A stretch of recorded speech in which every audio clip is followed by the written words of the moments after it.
2020 wasn't just a pandemic, it was also an infodemic.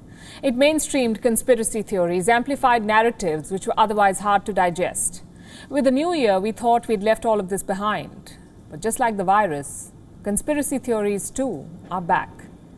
Who set the ball rolling this time? This leader, Jair Bolsonaro, the president of Brazil. Before we delve into his theory, the one that he's promoting now, you must know a few things about the man. Throughout 2020, Mr. Bolsonaro downplayed the severity of this virus.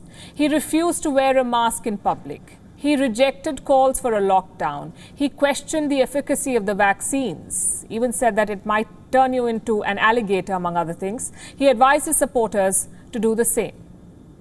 The result is this. Today, Brazil, which has just a quarter of India's population, is the third worst hit country in the world. More than 14 million cases, more than 400,000 deaths. Bolsonaro faces a criminal investigation and a possible impeachment over the current state of affairs in his country. With his political future on a sticky wicket, he has suddenly come to realize that the virus is, in fact, quite lethal. That it could be part of a biological war.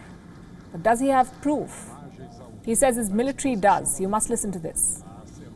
It's a new virus. Nobody knows if it was born in a lab or because a human ate some animal they shouldn't have. But it is there. And the military knows all about this chemical, biological and radiological warfare. Could we be fighting a new war? I guess. Which country's GDP has grown the most? I'm not going to tell you. Será que nós estamos enfrentando uma nova guerra?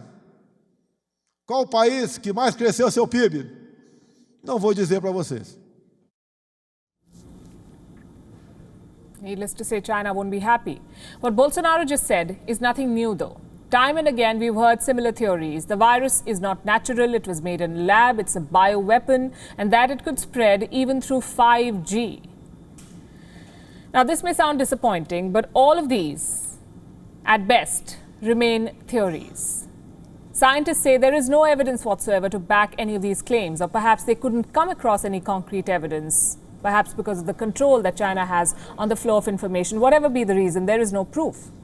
So this is where the lab and bio-warfare theory stands. Scientists say if the virus were indeed engineered, there would be evidence of the original genetic code in its DNA, meaning it would have proof of any additions or deletions. But they couldn't find any such change in its genetic code. So it was most likely a natural occurrence. But was the virus leaked? At the onset of the pandemic, there were numerous reports on how the virus accidentally escaped from the Wuhan Institute of Virology. The WHO team, which traveled to China to probe its origins, could find no such proof. But then again, it could be because they did not go there in time, or they went under strict supervision of the Chinese. And they also went in January this year, a good 13 months after the virus was first reported. And they came back with more questions than answers. Now, in its report, the WHO team said there were many coronaviruses at the institute, but SARS-CoV-2, what we call the Wuhan virus, was not among them. And hence, the leak hypothesis was extremely unlikely. But the WHO Director General, Dr. Tedros, has said that he does not believe, that his team's assessment of the lab leak possibility was extensive enough, which is very interesting. So he called for a deeper probe into the lab theory. This was on the 31st of March this year. Today is the 6th of May, and the health body is still evaluating how to move forward with its probe. So Mr. Bolsonaro can do two things. Either make his military show us the proof, or wait for the WHO to travel back all the way to China, which we doubt will solve this mystery at all. WION is now available in your country. Download the app now and get all the news on the move.